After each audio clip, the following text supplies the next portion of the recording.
What we're going to do here is take these cells here, and I want to highlight anyone who has an attendance of less than 85%.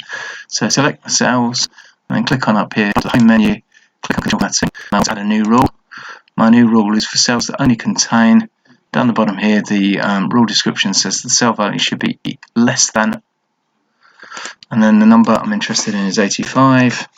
If I click on the format button now, I can set the background color on the fill tab. I can set the foreground color font here by choosing the white font, and then I click OK.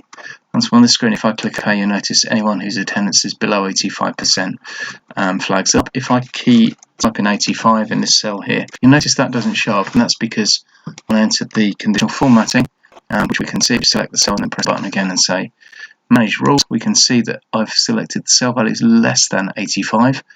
If I wanted less than or equal to, I would need to choose a different option, this one down here at the bottom, less than or equal to, and that would just change that rule accordingly.